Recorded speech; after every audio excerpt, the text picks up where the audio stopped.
Today నేనైతే ఇంట్లోనే ఇన్స్టెంట్గా అయితే కేక్ని ఈ విధంగా అయితే ప్రిపేర్ చేశానండి. టేస్ట్ అయితే చాలా అంటే చాలా బాగుంది. సో ప్రాసెస్ అయితే ఎలా చేయాలో చూసేద్దాము. ముందుగా అయితే గ్యాస్ పైన ప్యాన్ పెట్టేసుకొని దానిలో 2 టేబుల్ స్పూన్ వరకు అయితే నెయ్యి వేసిన తర్వాత 1 కప్పు వరకు సుజీ రవ్వను వేసి గోల్డెన్ కలర్ వచ్చేంత వరకు అయితే దాన్ని వేయించేసుకోవాలి. వేగిపోయిన తర్వాత అయితే దానిలో వచ్చేసి 2 కప్పుల వరకు అయితే పాలను యాడ్ చేసుకొని ఓ బౌల్లో తీసుకొని యాడ్ చేసుకొని మొత్తం కలిపేసుకొని హాఫ్ అన్ అవర్ అయితే మూత పెట్టేసుకొని పక్కన పెట్టేసుకోవాలి.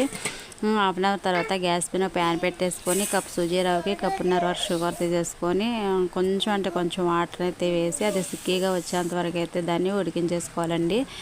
సో తర్వాత దీనిలో సుజీ రవ్వని అయితే యాడ్ చేసేసుకోవాలి. యాడ్ చేసుకున్న తర్వాత అది కొంచెం ఉడికిన తర్వాత దానిలో వచ్చేసి పచ్చి కొబ్బరిని అయితే యాడ్ చేసుకోవాలి. కప్పు వరకు అయితే పచ్చి కొబ్బరిని యాడ్ చేసుకొని అది ఉడికిన తర్వాత దానిలో పించ్ ఆఫ్ సాల్ట్ యాలకుల పౌడర్ని అయితే వేసేసి మనం కలిపేసుకోవాలి. 2 టేబుల్ స్పూన్ వరకు అయితే నెయ్యి వేసుకొని అది అడుగంటకుండా మనం ఈ విధంగా అయితే కలిపేసుకున్న తర్వాత అయితే మనకి ఏ షేప్లో కావాలో ఆ షేప్లో బాదం పలుకును నెయ్యి అయితే అప్లై చేసేసి బాదం పలుకులు వేసి ఈ విధంగా అయితే చేసేసుకోవాలి. వీడియోగా నచ్చినట్లయితే లైక్ చేయండి, షేర్ చేయండి, సబ్స్క్రైబ్ చేయండి.